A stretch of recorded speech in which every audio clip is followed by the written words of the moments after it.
Good evening or good morning if you're watching the replay, or afternoon. Hello, everybody.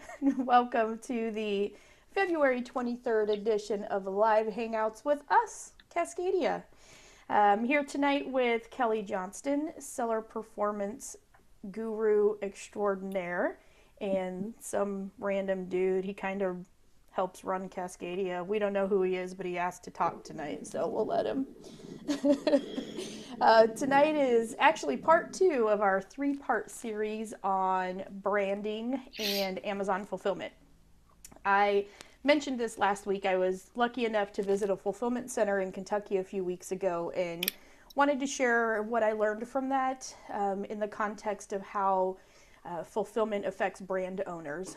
Last week, in the first part of the series, we talked about branding as a marketing exercise, what options Amazon offers to brand owners for marketing, and how fulfillment plays into that.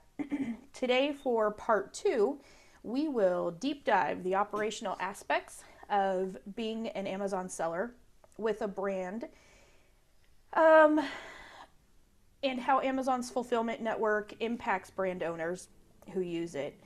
Next week, for part 3, we'll talk about those sellers who sell other brands and how Amazon's fulfillment network affects them. I really enjoyed my visit to the fulfillment center. Again, I'm probably repeating myself. I mentioned last week, but I'll say it again, how interesting it is the way that Amazon stores products in their fulfillment center. There's rows upon rows of random products all stuffed into bins and on shelves. A brush could be next to a USB cable sitting next to a dog bowl. The only real organization is apparel and suits have their own home, and shoes were generally in a large area of their own. But otherwise, it's all a mishmash of product. Very surprising. So for our deep dive into how Amazon fulfillment impacts brand operations, we'll cover 3 aspects of operations. First, how to handle hijackers. Second, how to build brand loyalty through what's in the box. And third, how does Amazon cause brands headaches? Kelly, tell us, what is a hijacker? Well, it's good that we start with the definition. It lays the groundwork for the rest of this, I think. I see a lot of inaccurate representations of what a hijacker is and is not. Strictly speaking, a hijacker is someone that's a seller on Amazon, and they're listing against your detail page with something that is not actually your product. Therefore, they are hijacking it. That means that this term doesn't include sellers selling your actual product through porous distribution, like reselling reselling items received for free at a deep discount, and it doesn't include sellers who repackage your product and give it a different brand name on a different listing entirely. So Amazon's policy is that whatever the detail page says is the authoritative source for what the customer expects to receive. If your brand name is Happy Fun Time and the images on the page have that brand name on the product and the package, then that's what Amazon expects to be shipped to the customer. But let me back up a bit. So now that we've defined a hijacker, what are brand owners actually expected to do on Amazon? First, they're expected to sell branded goods. And that means a label denoting the brand on the product and on the packaging, just like anything you'd buy in a big box store, Best Buy, Walmart, and so on. Second, you should always register your trademark with the US government or local authority, or both as required, and register your brands with Amazon to protect the editorial content for your brand. Third, you need to police your own products and report problems to Amazon. And I know that that's the part that everybody hates to hear, but it's true. If you do not police your brand, Amazon is not going to do it for you. They provide a platform. It is up to you to do what you need to do to make sure that your brand is protected. So if you sell a particularly popular and commonly counterfeited item, you can usually apply to Amazon for brand gating if you've proven that you have a systemic problem and that your brand registered. They may or may not do anything, but you have to prove a need to the minimum, or at the minimum, to get brand gated, because otherwise, what would they evaluate your claim on? You have to do these due diligence tasks in order to get yourself protected. I wanted to jump in and talk a bit about how to affix the brand on the product and the box. just to be really clear on what we mean here. On most products, a simple pad print is more than sufficient to provide proof of branding. This is the cheapest method typically to brand a product, and is very common in promotional products, in the promotional product industry. It's also really easy to counterfeit. Other ways that brands can affix a permanent brand to their product are updating a mold, so where it's molded into the product itself, or through a specifically, specially designed embroidered patch logo design. Obviously, this depends on the specific product. If it's molded plastic, then adding the brand to the mold is the most permanent and expensive method to brand your product. Embroidered patches are somewhat complicated to make, depending on the complexity of your brand's design, but still much cheaper than opening a new mold. Some brands struggle so much with counterfeiting that they include holograms with RFID tags and other electronic methods to protect their brand. Yeah. No, that's thank you, Keith. I'm glad you brought that up, because the mark aspect is something that I think is often overlooked by some of our brand owners. All that data that you just mentioned and the stuff that I mentioned also helps when you're informing Amazon of a counterfeit product sold by a hijacker. So if you can tell them, I have an RFID tag, or I have a print mold, or whatever it is that identifies your product, being able to elucidate that to Amazon helps you when you're trying to validate whether something is legitimate or not. And we recommend including lot codes or other production information to help validate that too. Brand owners call us frequently asking about how to boot resellers off of their product. What would we do there? Well, in that case, it's a distribution issue. And I don't recommend what a lot of sellers have done, which is to manipulate the intellectual property infringement process to try to boot sellers off of their listings that they don't want distributing their product. Frankly, at best, that's marginally legal, and it's certainly not ethical. It's definitely contrary to the seller conduct code that Amazon has posted. It also is posted on the infringement form that Amazon does not, they don't enforce it. They don't enforce what people call selective distribution or authorized distribution. And part of the reason I mentioned that tracking by lock codes or other production data isn't just to validate whether it's your product, it's also really helpful for brands that lets them to track where the gaps in their distribution are coming from. Cascadia worked with a client last year who was selling in a niche sporting goods space, and they used a distributor who took care of contracts to a bunch of mom and pop style shops around the world in this particular niche. They had other distributors too, but this one specialized in mom and pop stores. So when we did test buys to track why they were getting so many resellers selling below their MAP pricing, the lot codes matched back to that distributor. So we calculated that their loss in both the buy box and MAP pricing profits more than justified cutting off this distributor. They had a relationship for a long time, but it just didn't match with their goals for the Amazon account and their online presence that they were going for and trying to build. So in a non-hijacker reseller situation where it's really your product, the most important thing to do is focus on holes in the distribution chain. Got it. I have a question about, I know that we dealt with this with one of our clients, and I think we talked about it months ago. Do you recommend in regards to, I know we're not talking about test buys, but that's part of the process with hijackers. Do you recommend that a seller who's test buying, just to buy up all of the product for a seller? No, I don't. And the reason for that, again, Amazon expects you to protect your brand. What they don't want you to do is to do something that is deliberately anti-competitive against another seller and to buy up all of their inventory just to buy them out and prevent them from selling it, and then turning around and filing a material difference complaint or an intellectual property complaint, if applicable, could potentially get you in hot water, because Amazon's going to know if you bought all that inventory, for one, and two, the seller who you have bought from may also file a counter complaint. So again, talking about practices on the platform that are possibly not legal in Amazon's policy world, or at least not ethical, I definitely think that falls into that category. Don't do that. Buy one, that's enough. It seems to me, not to be argumentative, but I'm trying to think how, when we've spoken to other clients who have done this, the thought process is, well, it's my money. I can do what I want. Why can't they? I mean, why can't they?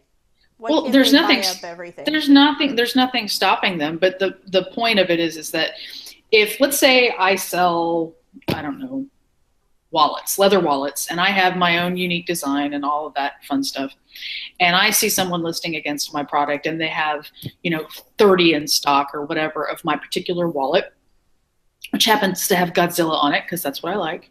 And I'm, yeah.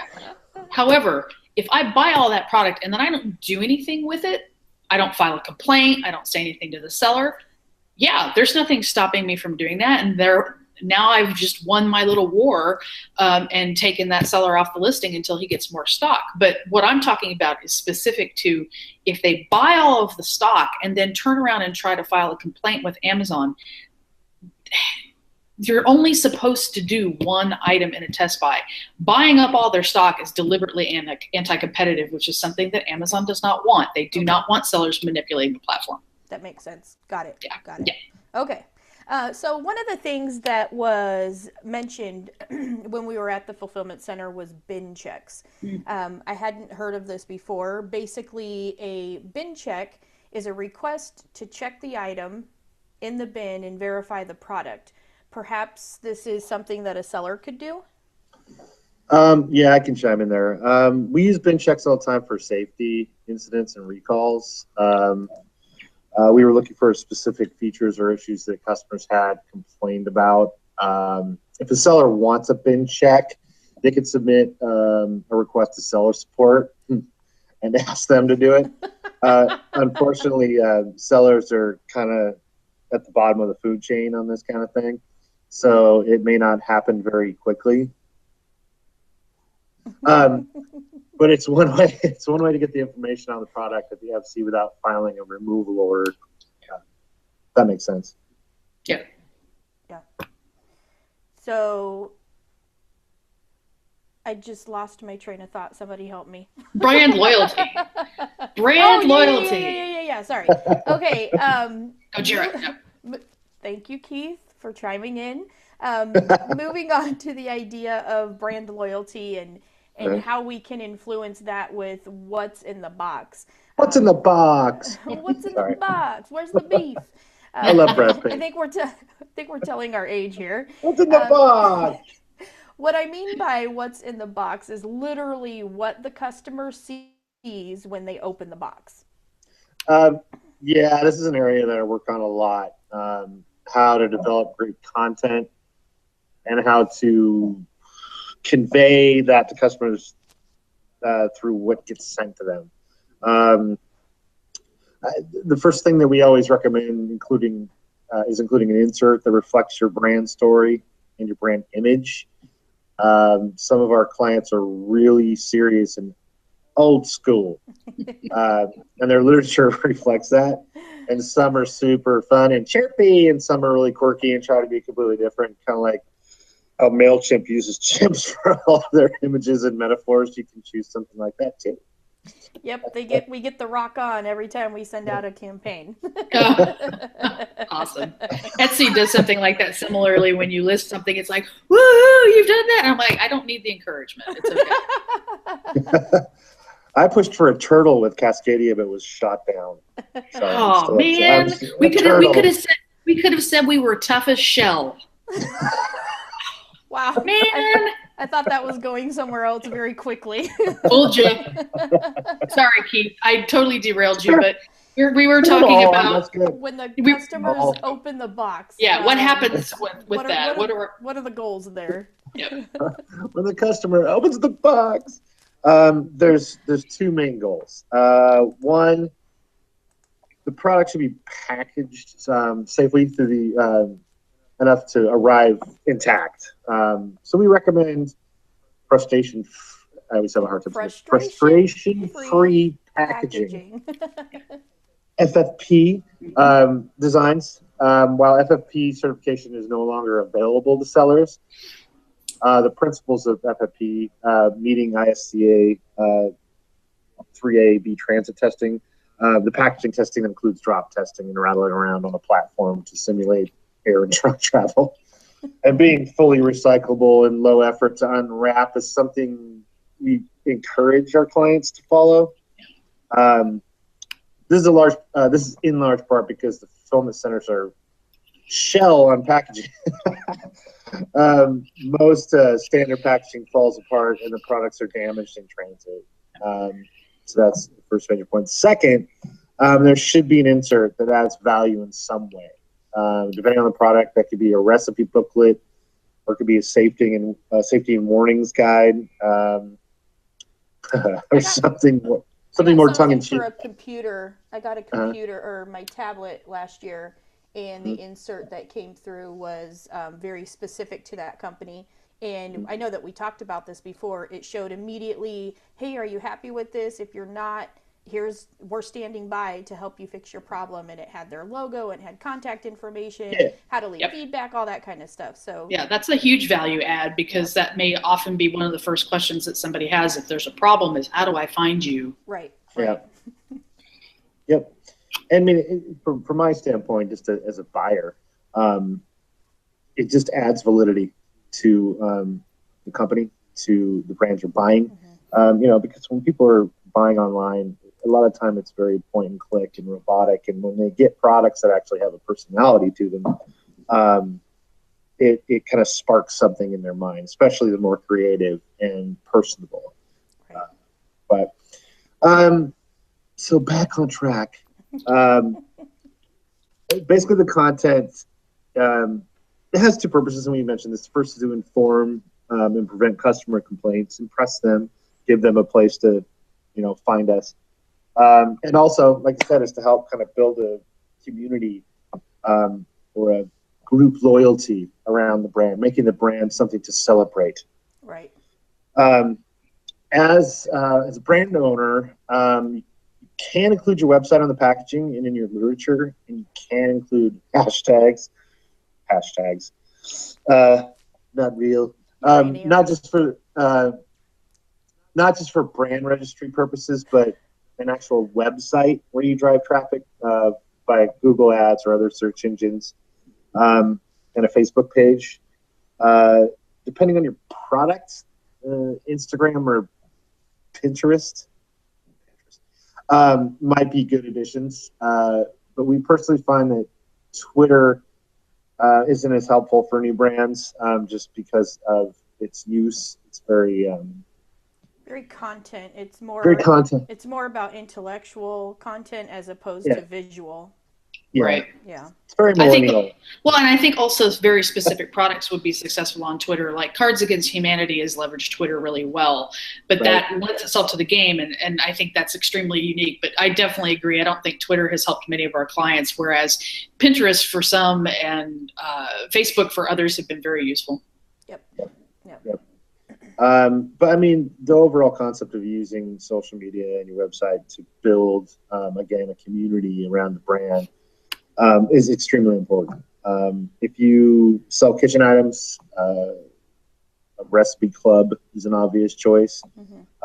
If you sell clothing, post interesting items on that topic.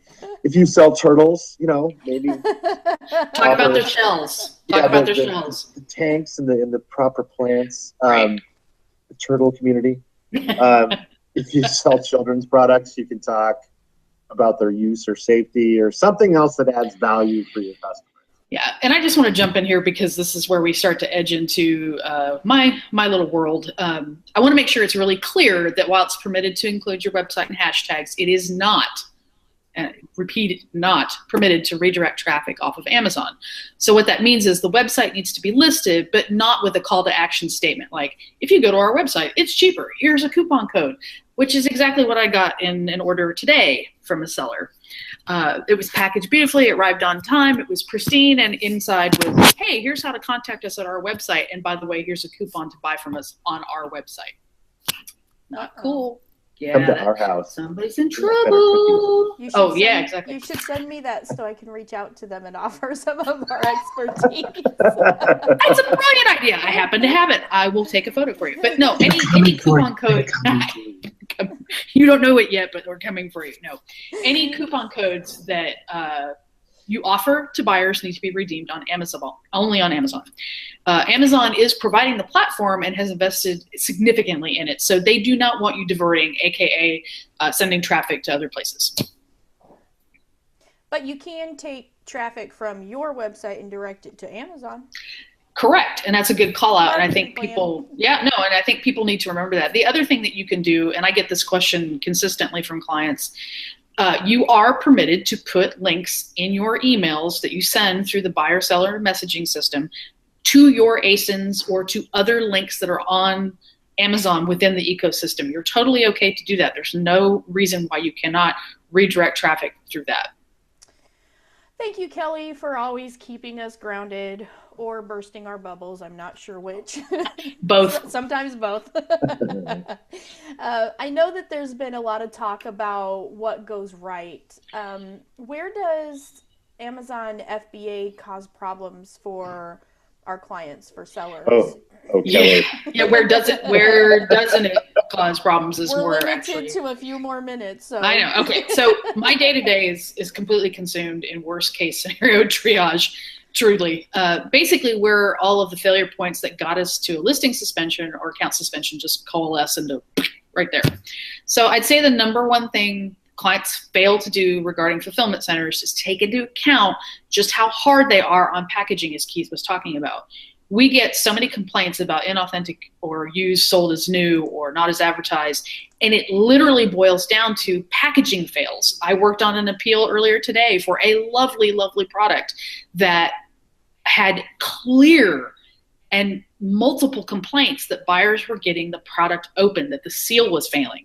So it really should have been obvious to this particular client that there was a problem happening. Investing a little time and effort into good packaging goes so far. The next thing that we see are incorrect products going out to clients. And in some cases, this is because the clients mislabeled the product. But in a lot of cases, it was an Amazon error. Amazon does not fix their errors. Amazon does not fix their errors. I will keep repeating that until I am blue. If you get inventory mixed up from one ASIN to another, you will likely have to do a removal order of both, sort them, and reship them back to Amazon. I know that's a pain. I know. It's just another way that Amazon kind of makes that whole experience less than awesome sometimes. But it's way more of a pain to have to explain that in a plan of action because you left it alone for too long and didn't deal with it. In general, when dealing with the fulfillment centers, I do not recommend letting them label for you or sort for you or anything. Mm-hmm. Go through the pain of labeling your products and labeling your boxes so someone in a big hurry at the fulfillment center doesn't get it wrong. If you remember, I mentioned, to cut in real quick, I mentioned last week, they have a very, very short amount of time to do what you have essentially hired them to do. It literally is, the process took 6 seconds from the time that a product was in a box and taped till it was ready to be shipped out. So all of the labeling, it's like that. I hope some of my clients that have asked me why they don't catch these problems at the fulfillment center hear what you just said, because that is exactly it. 6 seconds, people. That is not going to get your stuff sorted. So and many times it's robotics. It's robotics. So it's not it's all algorithms. They couldn't tell us what those algorithms were, but there is human error, but there's human error in inputting the algorithm for a machine to do the work too. So go ahead. No, I totally agree, and it's something that I think sellers don't necessarily understand, which is why your tour is such a big deal. I think all sellers should take that. So last place, and this is really, really important, and I want to emphasize it because I feel like I need to preach this gospel as much as I can. Amen. One of the last places that we see huge failures in processes around returns. So this is the most frustrating for many clients, I think, is they just are like, why is this happening? So a few recommendations. turn off the repackaging service. Mm-hmm. This is where FBA finds a likely looking poly bag or box and reboxes your item for sale as new. This ticks customers off to no end because they rightly believe that the product is used.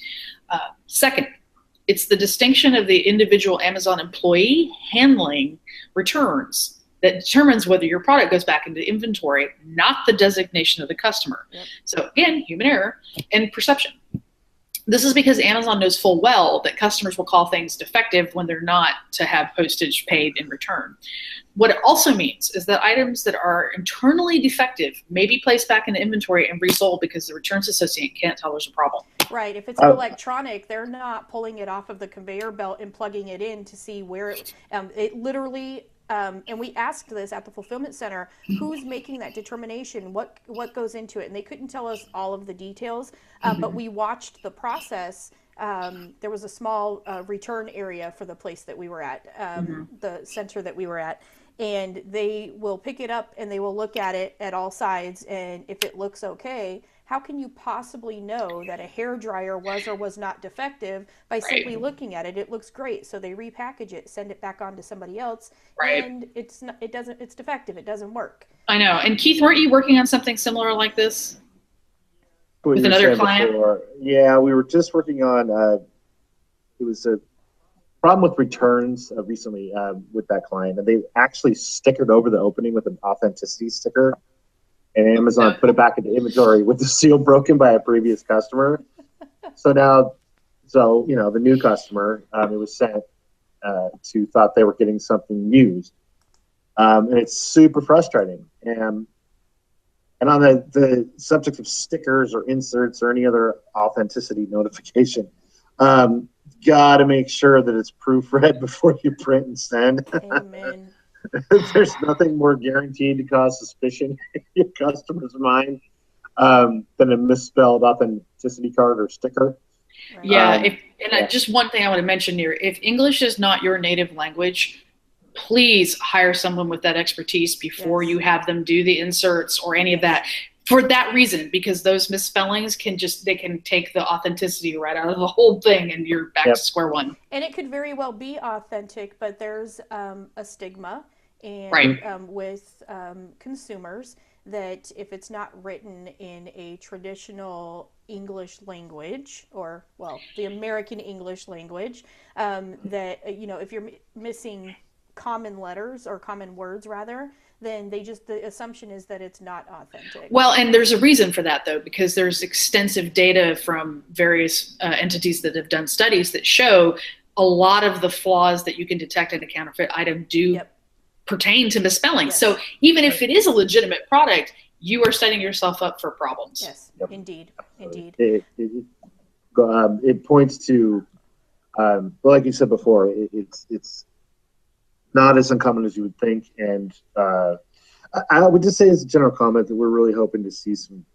competition for FBA with the new seller fulfilled Prime badge. Prime really helps customers trust the product. And some customers even sort by Prime. Mm-hmm. I do. I think this would go a long way. But FBA is so big and Amazon is so huge. That it's really hard to work with them to improve or to fix anything that went wrong. Yep. Right. We had a question, and I wanted to address it before we got too far away from. They missed whether when we mentioned about directing people to a website and yada yada. The question is whether or not it's okay to include a website and say to register for a warranty. Yes, warranty is okay. And the reason for that is it's not a call to action. A call to action is specifically defined as come buy with me, come get this discount from me. It's a sales language. Providing a customer service avenue, whether that's registering the product, getting a warranty, things like that, that's absolutely permissible. The key is the way it is phrased. So as long as you are going past, as long as you say, Can you recommend a quick blurb Sure.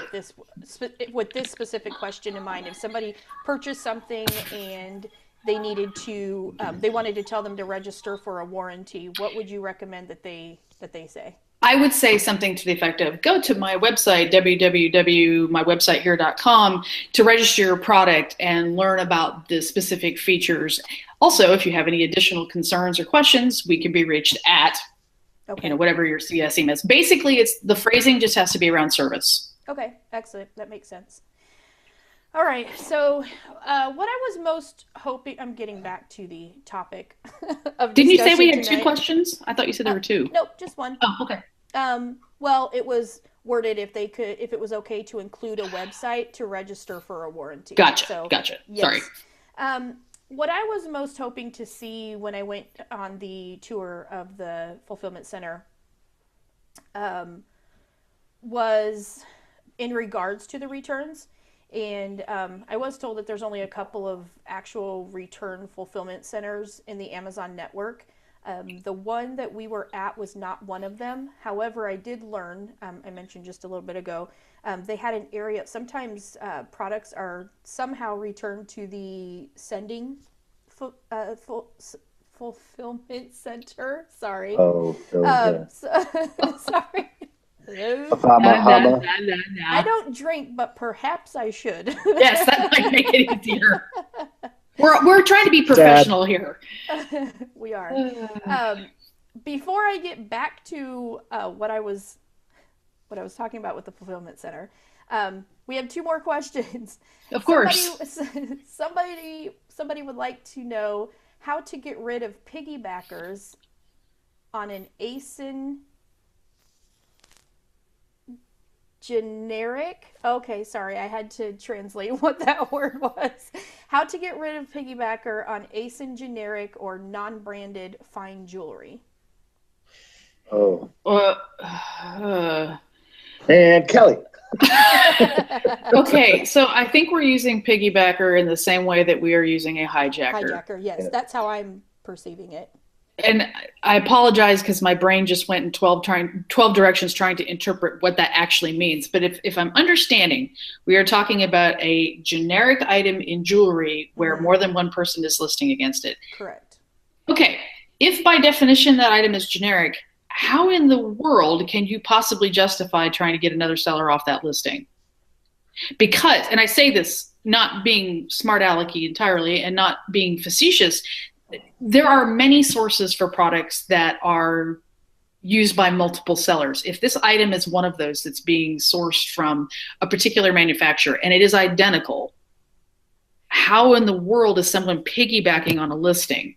And again, I may be misinterpreting the question because maybe the terminology being used isn't quite accurate. And if that's the case, please write to us and let us know what you're really trying to get at. But if the item is generic, there's no such thing as piggybacking. So how I'm reading it is this actually brings me back to what we talked about earlier, which is hijackers and registering your brand and actually private labeling so that it is your product as opposed to just buying a generic off of Alibaba or something to that effect, and because you can't protect that, it's not your brand at that point. You can't protect it in any way. Right. And if it says it's generic, I mean, I've run into this before selling certain items where that are somewhat popular but are accessible to multiple people, and the company itself doesn't care who sells them. And I think there's a perception that I have, like, let's say, an incense type, and I have it, and I'm the first person to list it.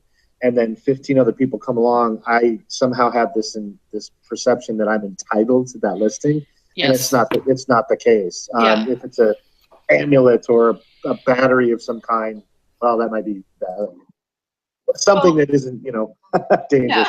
No, that's a good action. Yeah, so that may be part of it. Of what they're saying. But Amazon 101, Amazon allows people to put products in the categories that they do, whatever it is on the site, to grow selection. No one owns a detail page. No detail page is just yours. That's not how this works. That's funny because the follow-up question that was posted is it against Amazon's rules to piggyback in fine jewelry? everyone must create their own detail pages. Okay, so that is a different question, but maybe clarifies the first one. So the rules have been for some time, unless they have changed, that sellers are not supposed to list against detail pages that are created by other sellers in jewelry in certain circumstances. So there is some validity to that, and so maybe that's what the first question was really about, because people use piggybacking and hijacking the same way. That's why my answer before was what it was. I believe that rule is still in place, but has been recently modified. I'd have to check it. That's a category specific kind of thing that I don't necessarily have pulled into the back of my head. But at one time, what if it was not fine jewelry? At one time, nothing in jewelry allowed more than one seller per listing. And if you were listing against an ASIN that you didn't create, you would get warned. But I believe that is no longer the case in everything else in jewelry. What are they called? Novelty? Yeah, novelty, fashion. I believe that's where you are allowed to piggyback, and fine jewelry is the only one where you are still your ASIN, your listing, and it's completely separate. Okay. I hope whoever posted that question, I hope that answers. If not, please email us at info@thinkcascadia.com, and we're happy to clarify the response to that question and the follow-up question. Also, where do I, I think I know the answer to this one. Where do I find the reason someone gave Amazon for the return so that I can keep up with any problems that I can potentially fix? Well, that depends on where you are. How are you fulfilling? Are you MFN or are you FBA? And if you are FBA, there is a lovely report under reports that is titled Fulfillment that allows you to pull returns data for a preset amount of time. So if you want to review the last 30 days of returns, you can do that, and it will give you everything that's been returned, and it will show you the reason code. Now, keep in mind that the user interface that Amazon has for returns does not in any way really try to drive buyers to select the right reason. And there may not be a truly applicable reason code. So for instance, maybe you sell something that is a cosmetic or some other kind of like beauty product, and some people just don't like the smell of, say, lavender, and they may return your product as defective because they don't like the smell of lavender. There's actually nothing wrong with that. Who doesn't like lavender? That's silly. I agree. But seriously, that can happen. No, that can happen. And so that's where you find it in fulfillment. For fulfillment by Amazon sellers, it's going to be under reports, fulfillment, customer returns. I am actually replying with. I wrote an article on that on our web on our blog last year, and I just posted the link to it here. Oh, nice. Good for you. And if you're merchant fulfilled, you may or may not have the new reporting that is showing for merchant fulfilled sellers. There is some level of reporting similar to FBA, but there is a section under performance, I believe it is, that allows you to view returns, and it will give you the return reason. But you have to read the comments that go with it, because quite frequently buyers will choose the wrong thing or a different thing, and the comments will be completely different. Now, the caveat too, FBA does not give you the comments. You only get the reason code. Right. I think that answers all the open questions. And somebody said that lavender sucks, LOL. You contrarian. Whatever. I'm lighting a candle right now. That's our professional official statement. Whatever. Yeah. So back to the main topic. To summarize, Keith was discussing the general comment that we were hoping to see more some competition for FBA with the seller fulfilled Prime badge, blah blah blah blah blah. And what I was hoping to see when I was on the tour, that there were only a few returns fulfillment centers in Amazon's network, and the one that I was touring was not one of them, though they did have a small area that they were taking returns. And it was a very quick process to look at what it was and sending it wherever the heck they were sending it. So in summary for tonight's series, I know we got off topic on a few things, and I'll summarize it. I'll bring everything back home. So the key takeaways from this Hangout, I would say, is brand owners should always brand their products, preferably with something other than pad printing, and should carefully monitor distribution. Brand owners should definitely have off Amazon websites and social media. And they can refer to these in their packaging and inserts, but not in a way that causes customers to divert off of Amazon. So as long as you're directing them back to Amazon. And lastly, brand owners should be aware that the fulfillment centers are a monolithic network where one product can easily get damaged, squished, mislabeled, miscategorized upon return, and any number of negative outcomes. But the Prime badge does increase customer trust, and that makes customers more willing to take the plunge and make the purchase. We did have another question come in, and it's a long one, but I think we saw this a little earlier today. They are importing 2,000 widgets from China, and they'll be boxing them themselves when they arrive in the US. And the box is also being made in China in a different factory. The box has all of the information that it needs to have, what the product is, where it's made, etc. But the widget itself, so the product itself, does not. Is it okay to just have made in China on it? Apparently the product itself is not easy to adhere the additional information to. So can the product itself just say made in China, or does it also need the additional labeling? I feel like that's more a question for Suzanne.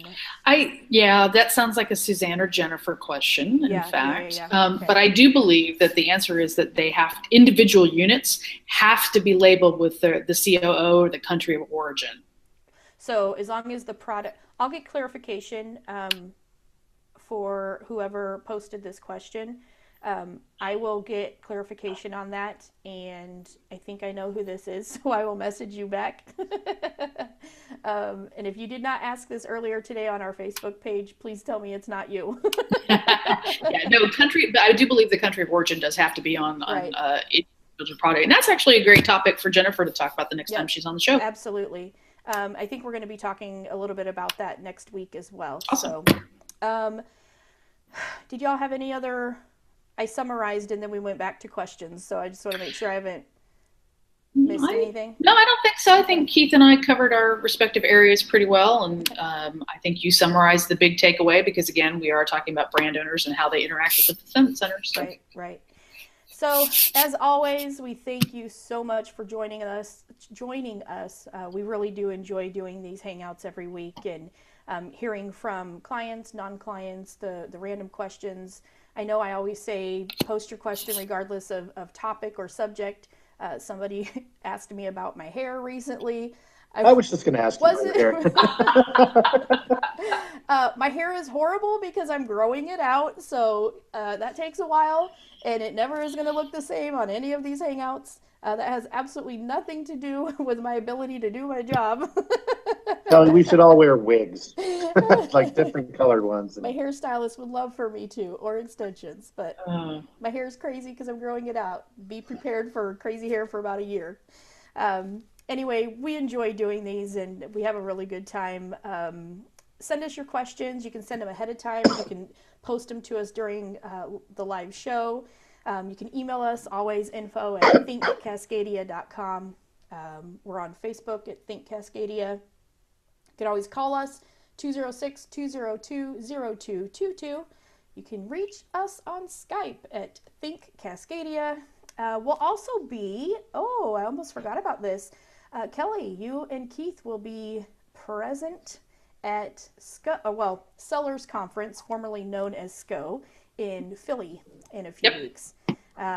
Kelly, you'll be speaking on how brand owners can work backward from customer feedback to prevent suspension issues using compliance tools. We love sharing our knowledge and helping clients prevent catastrophic events like suspensions, and so that you can keep selling.